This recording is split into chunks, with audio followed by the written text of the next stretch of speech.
Olá pessoal, tudo bem? Espero que vocês estejam todos bem então, né?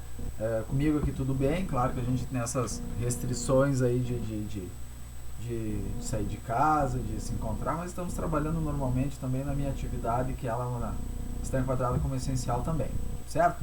Pessoal, ficamos então aqui de nos encontrar hoje para que a gente fizesse então a revisão da teleaula 2, né? Então vou fazer uma revisãozinha com vocês, vou colocar para vocês aqui as atividades aqui, a gente fica no chat aqui junto aqui conversando com vocês e depois naquele ambiente que eu passei para vocês, naquele aplicativo no Zoom, eu preciso conversar com vocês aí a respeito das aulas, a respeito da modalidade de ensino de vocês aí, que é muito importante para a nossa formação da turma, tá bom?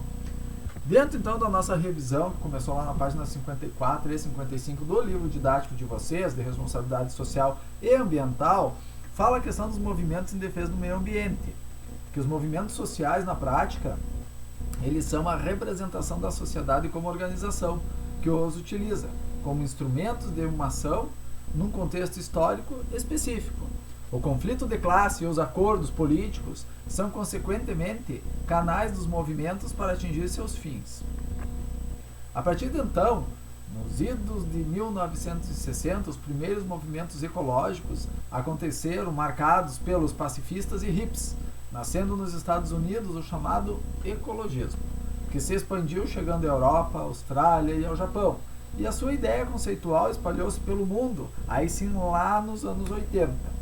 O ecologismo remete à ideia de olhar o planeta sob o ponto de vista ecocêntrico, em face das políticas públicas, ou seja, trata-se de uma ideologia política que surgiu das indagações ou questionamentos sobre a escassez de recursos naturais, os quais passaram a ser considerados finitos, certo? Diante disso, então, pessoal, os primeiros movimentos sociais então foram lá nos anos de 1960 e se expandiu pelo mundo então nos anos 80, certo? Adiante, a gente trabalha então com o termo chamado governança corporativa e responsabilidade social ambiental. O que é isso? A governança corporativa é uma ferramenta importante da empresa moderna, que preza pela transparência para com seus acionistas, bem como a fidelização da clientela, além do acesso às informações dos interessados. Tem como objetivo recuperar e garantir a confiabilidade da empresa para os seus acionistas, criando mecanismos de incentivo e monitoramento para assegurar o comportamento dos executivos para que estes estejam alinhados aos interesses dos acionistas.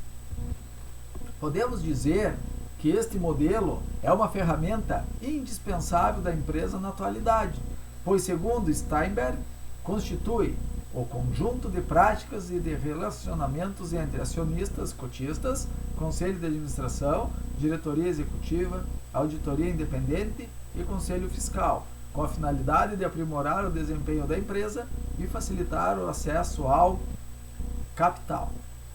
A responsabilidade social empresarial é viabilizada de muito pela governança corporativa, porque nas relações estabelecidas no mercado, a transparência e as idoneidades refletem a imagem empresarial. A responsabilidade social chancela esse processo. É realidade no Brasil e no mundo que as práticas sociais reforcem a valorização nas empresas. Sem dúvida nenhuma, todas as empresas hoje, falando mais da parte administrativa, trabalham com a questão da responsabilidade social, inclusive cuidando da gestão ambiental da sua prestação de serviço e dos seus produtos, da formação dos seus produtos, certo? Meio ambiente na perspectiva da triangulação dos interesses: lucro, produção em massa e meio de produção. Vou contar uma história um pouquinho para vocês agora do capitalismo, onde ele iniciou, como ele se deu, e depois a gente vai falar dessa segunda parte do lucro, produção em massa e meio de produção, certo? O capitalismo, ele é um sistema político e econômico que se iniciou na França, Inglaterra e Alemanha no final do século XVIII e início do século XIX, por causa da Revolução Industrial, espalhando-se pelo mundo afora. Sua base está no vínculo entre comércio e consumo, em que gera lucro.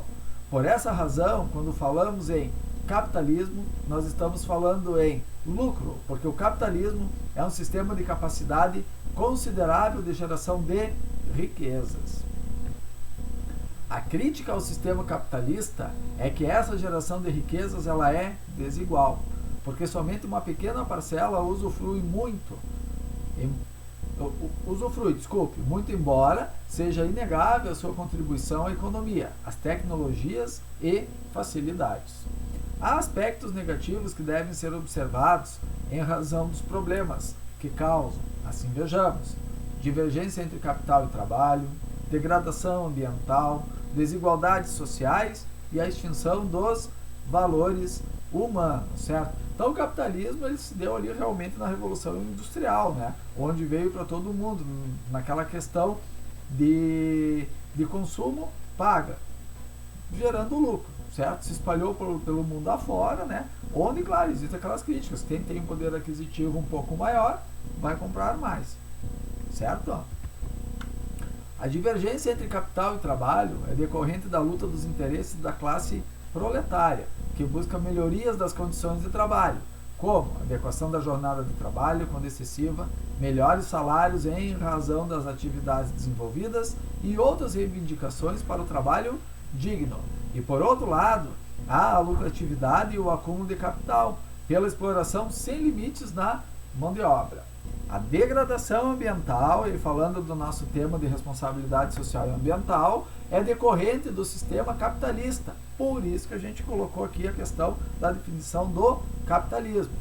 Então, a degradação ambiental é decorrente do sistema capitalista, que liga a produção em massa e o consumo em proporção igual para a obtenção do lucro, por meio da extração da matéria-prima, com o comprometimento de diversos recursos. As desigualdades sociais pelo sistema do capitalismo são intensificadas pela busca incessante dos lucros, pela exploração do trabalho humano para a produção, pela implementação tecnológica e excesso de horas de trabalho para a produção. Outra causa da desigualdade social também é a falta de emprego, assim como a oferta de trabalho com salários baixos. O resgate do capitalismo, para se adequar aos dias de hoje, está se fazendo na valorização humana pela função social da empresa, pela defesa do consumidor e, notadamente, pela necessidade do meio ambiente, aliando a sociedade e a economia, quase que fazendo ali aquele trinômio ali que a gente já conversou, certo? Meio ambiente, sociedade e economia. Falando um pouquinho agora sobre essa questão que a gente entrou no capitalismo, viu por que ele é importante na nossa disciplina que estamos estudando, vamos falar sobre lucro, produção em massa e meio de produção. Para que possamos entender melhor a triangulação dos interesses econômicos e de produção, precisamos promover a compreensão do que é lucro, produção em massa e meios de produção. Lucro pode ser definido como qualquer vantagem ou benefício que pode ser material, intelectual ou moral, obtido de alguma coisa. Também é conhecido como ganho auferido em operação comercial ou exercício de uma atividade econômica. Produção em massa, né? Até tinha uma figurinha anterior ali dos veículos sendo produzidos. É a designação para a produção em larga escala de produtos padrão, operacionalizados em linhas de montagens. Henry Ford popularizou a padronização por linhas de montagem no século XX, em particular com o modelo Ford T, conforme vimos anteriormente. Lá na época, Ford, na produção de massa, o que ele fez? Começou a produzir mais veículos iguais, similares, onde teve um custo um pouco menor e uma venda maior. Aí se deu o termo de produção em massa. Meios de produção são as ferramentas, utensílios e instrumentos utilizados no processo de produção, os quais não integram os produtos fabricados, integram o patrimônio da empresa e são necessários, úteis e importantes para a industrialização e fabricação da mercadoria. Por exemplo, as máquinas de costura utilizadas para a confecção de roupas. Os tecidos são transformados em mercadorias, contudo as máquinas não são incorporadas ao que foi fabricado, foram apenas o meio, e por isso integra o patrimônio da empresa. Certo, gente? Passamos por toda essa parte, então, e chegamos numa definiçãozinha lá na página 85, quase que terminando, então, a nossa segunda teleaula e aula atividade. Sociedade de consumo, sociedade de risco. A sociedade, diante de sua evolução, passou a ser considerada uma sociedade de consumo, que é totalmente ligada ao sistema capitalista, que visa ao lucro por meio da produção em massa, que atende então a nossa demanda de consumo. As pessoas sofreram nos últimos tempos com a aceleração desenfreada da produção em massa, que acabou promovendo o consumo irracional. O que a gente pede nesse momento que nós estamos passando aí? Muito importante que a gente continue consumindo, mas de uma maneira consciente e não irracionalmente. Nós consumindo de uma maneira consciente, tendo aquele valor para ir no mercado, ir numa loja que a gente precise realmente comprar, né?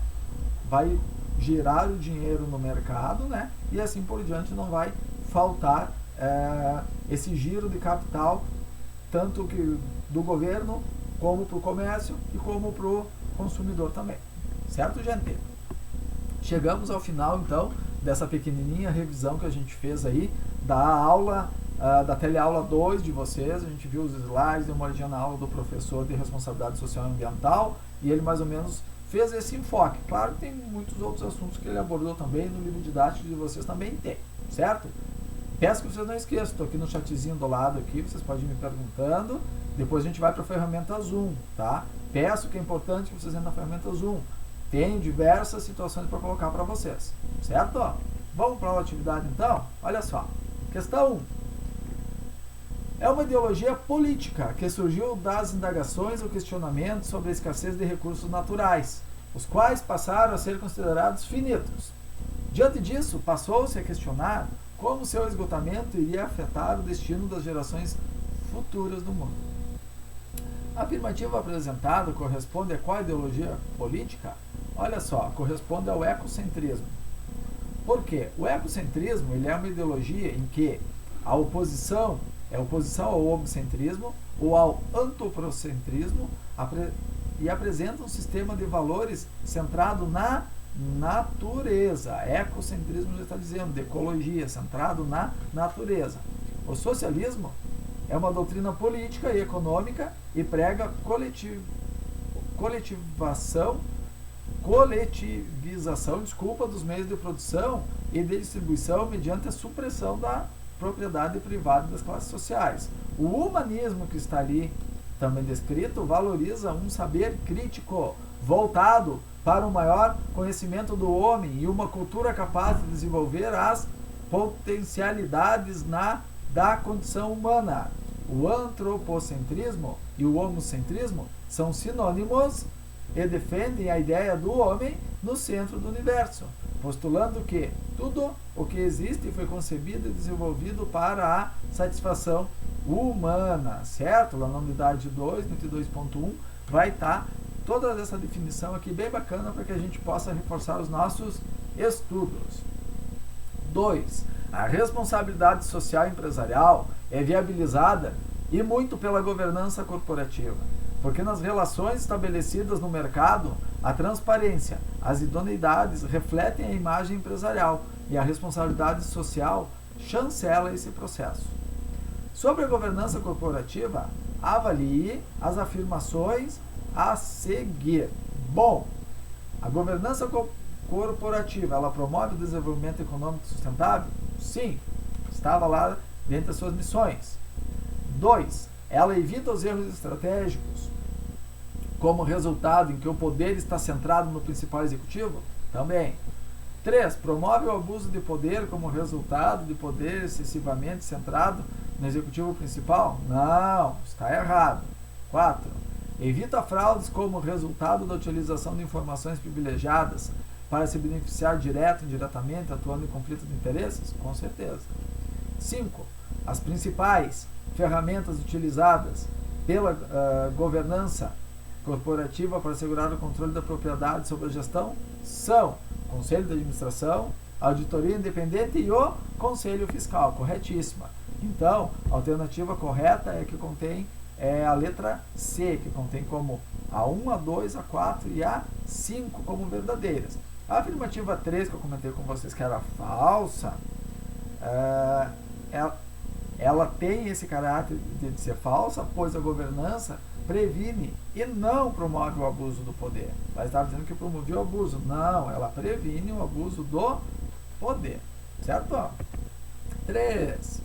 A partir de uma análise da sociedade dos anos 80, refletindo sobre o consumo e os danos causados por esta, além dos acontecimentos históricos como o avanço das tecnologias, a queda do Muro de Berlim e do socialismo, o desastre de Chernobyl, como a marca da crise ambiental, o sociólogo alemão Ulrich Beck fez várias indagações a partir disso em 1986 e elaborou uma teoria.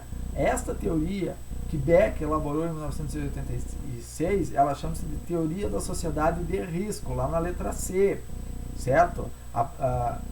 Por quê? Porque a primeira teoria do fato social, ela é de Emily Durkheim. A segunda alternativa, a teoria do conflito, foi Karl Marx, outro grande filósofo. A quarta alternativa é falsa, pois a teoria é de Jean Piaget e Lev Vygotsky.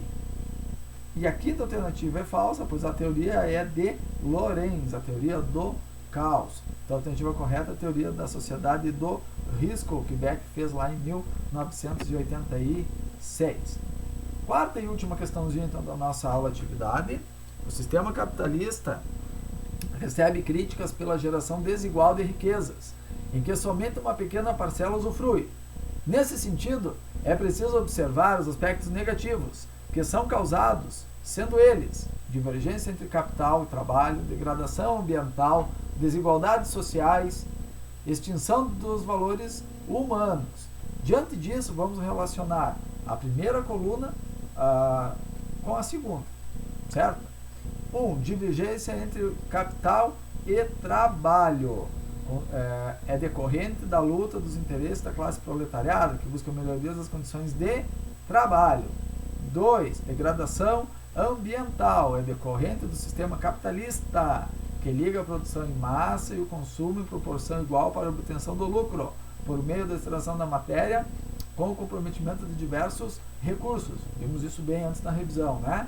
3. Desigualdades sociais. Pelo sistema do capitalismo, são intensificadas pela busca incessante dos lucros, pela exploração do trabalho humano para a produção, pela implementação tecnológica e excesso de horas do trabalho para a produção.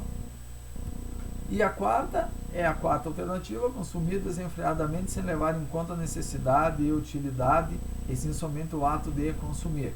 Com isso, a alternativa correta da questão número 4 é a letra D. Muito claro isso, todas as questões que a gente já mais ou menos viu sobre o capitalismo, a nossa última parte ali que a gente conversou bastante, né? Capitalismo, produção em massa, lucro e meios de produção.